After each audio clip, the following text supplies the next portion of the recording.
Important post-colonial theorists for UGC NET, and this is part 2. If you haven't seen my video before this, I recommend please go watch it and then come here. Hello, how are you? This is Hina from Team Wallet, and in today's videos, the writers, the theorists, the thinkers that we will talk about are the ones marked in blue. We'll talk about Edward Said and we'll talk about Homi K. Bhabha.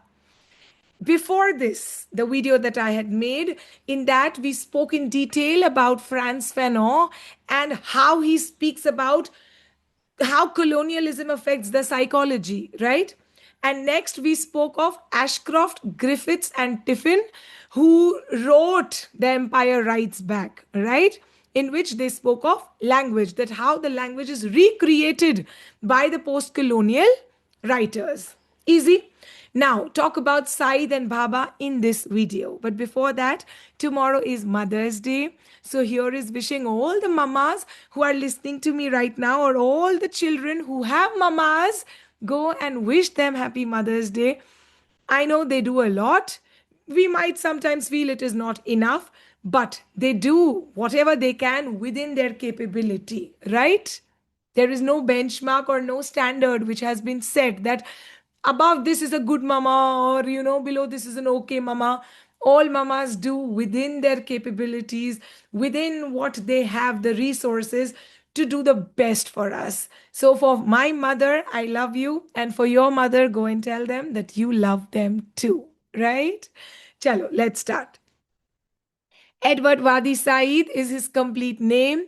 This Palestinian American literary critic lived from 1935 to 2003. He was also a cultural theorist, and he was one of the founding figures of post colonial studies. Okay.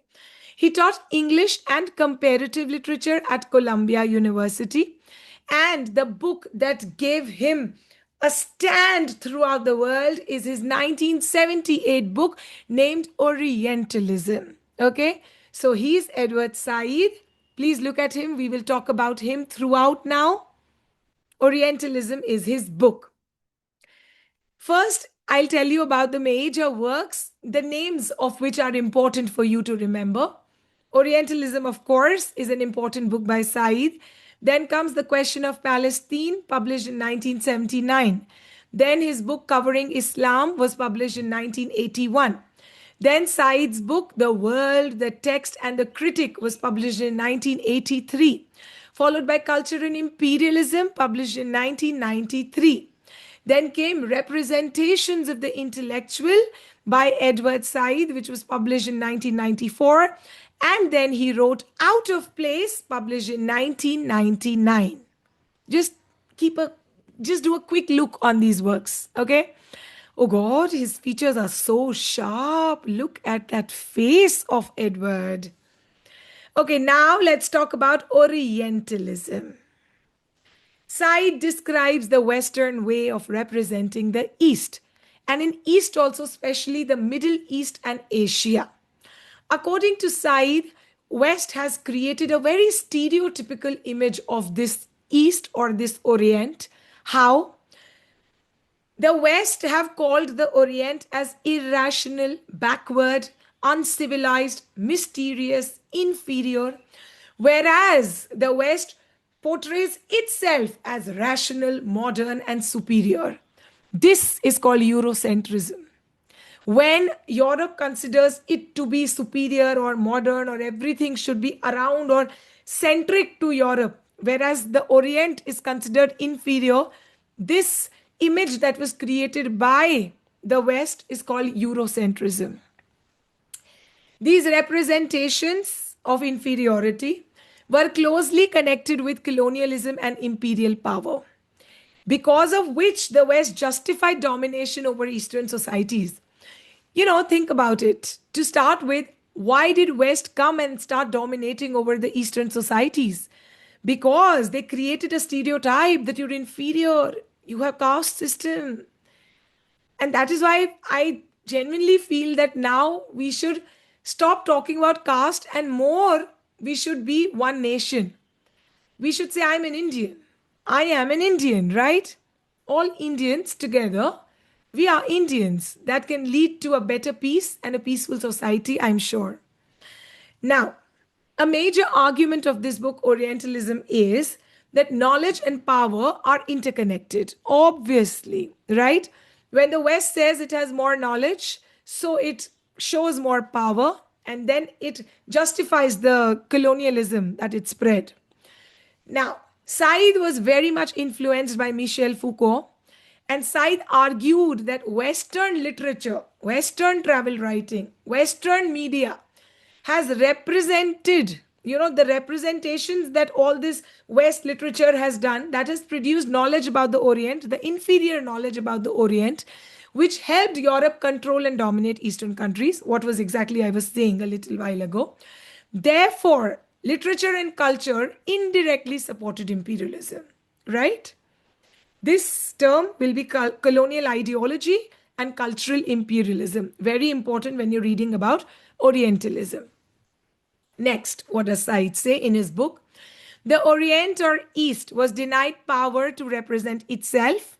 They were denied to speak for themselves because this Orient or West was represented through Western texts. If today I am represented by someone else says, Hina ma'am speaks very childish.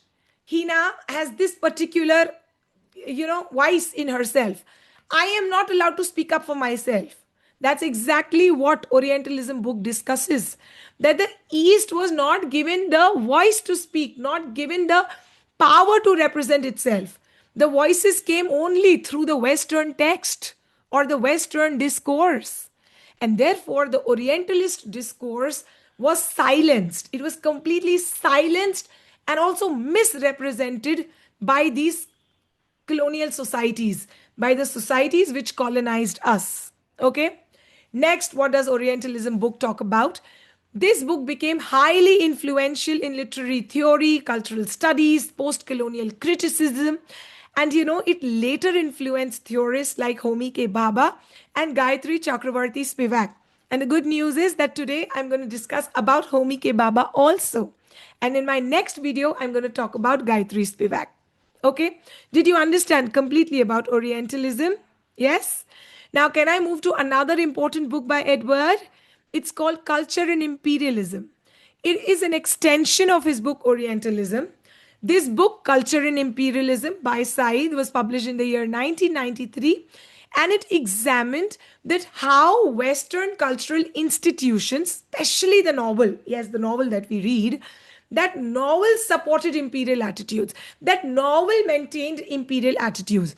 Today, most of what we learn is through media, that is through newspapers, through television news, through social media. What is all that? Somebody's trying to put things in, and that is how we take it. And that is what the Western novel has done. It has supported imperial attitudes. It has supported colonialism and maintained it. Right? But let me tell you, Said advocated a reading which was called as contrapuntal analysis, which means that he read colonial literature by focusing on both the colonizer's voice as well as the perspective of the colonized, which means the head and the servant, or you can say the ones who colonizing us and the ones who are getting colonized. Said would focus on both of their voices, right? That is how he advocated his reading. Okay? And after all this, if you feel that you get a little heavy in the head reading so much, for a relaxation, I've been telling you I've started my own YouTube channel, which is about stories, not related to literature. But if you're interested to listen to beautiful world stories, you can follow me on my YouTube channel, which is Tell a Tale with Hina. Tell a Tale with Hina. Kindly check it out. Okay. With this, we're done with Said. And now the next post-colonial theorist we will talk about is Homi Khurshedji Bhabha. Homi K. Bhabha. Born in the year 1949, Homi is one of the most influential thinkers in post-colonial studies. His major work that we should know is called The Location of Culture. And Homi gave us so many terms through this book of his, this Location of Culture of his. The words or the terms that Homi gave us are hybridity, mimicry, ambivalence, third space. Okay? And these theories by Homi explained how colonized people negotiate, resist, and transform colonial power. And the good news here is that I'm going to explain these terms completely and nicely to you. Okay? If you like this video, kindly drop down a comment and, of course, like, subscribe to our channel if you still haven't. Come now, let's talk about the first term, which is hybridity. Hybridity means mixing, mixing, mixing, not a pure form, it's a mixed form. Mixing of cultures that occurs during colonial encounters. Obviously, when the British came to India, what they brought with them was their accent, their way of living, the culture of the East and the West somewhere mixed. So Bhabha says colonialism does not produce separate identities of colonizers and colonized. Rather, colonialism creates a new mixed cultural identity, which is called hybrid cultural identity. So, what is the definition of hybridity? Culture becomes fluid and constantly changing rather than pure or fixed. This statement is important for exam. Is culture pure or fixed? No. Is culture fluid and constantly changing? Fluid is like moving? Yes. Why? Because the two cultures have mixed, the colonizers and the colonized. That is called hybridity. Easy? Very nice. Now come to the next term by Bhabha. It's called mimicry. Mimicry. You know, mimicry is an art during stand up comedies. People mimic heroes, actors, cartoons. Mimicry is when I try to imitate or copy somebody. So, what does Bhabha say? Mimicry occurs when colonized people imitate or try to copy the language of the colonizer, the behavior of the colonizer, the education and the culture of the colonizer.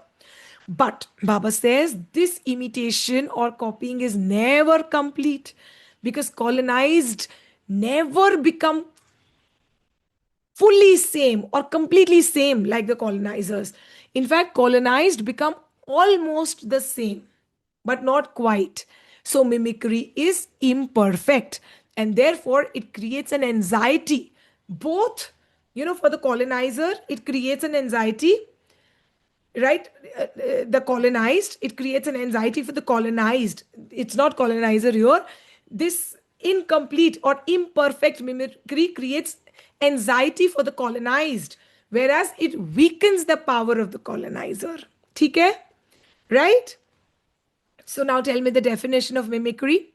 The process where the colonized subject imitates the colonizer, which Bhabha suggests destabilizes colonial authority by revealing its inherent artificiality. That is called mimicry. Easy? Look at this picture. How a girl is trying to imitate the other, the dress and everything. Now come to ambivalence and this cartoon portfolio of Baba. What is ambivalence?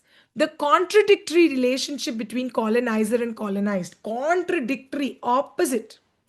Colonizer wants the colonized subject to imitate Western culture, but colonizer also fears that imitation because colonizer does not want the colonized to be at par with it. Colonizer wants the colonized to be below, below, below. So, yes, there's a fear. So, this is a contradictory relationship. So, colonial discourse is unstable and divided rather than powerful or secure. These definitions are important. What is colonial discourse? It is not stable, it is unstable, it is not powerful, it is not secure. So tell me the definition of ambivalence. The contradictory mix of attraction and repulsion between the colonizer and the colonized is called ambivalence, a term given by Homi K. Bhabha. Next, come to the third space.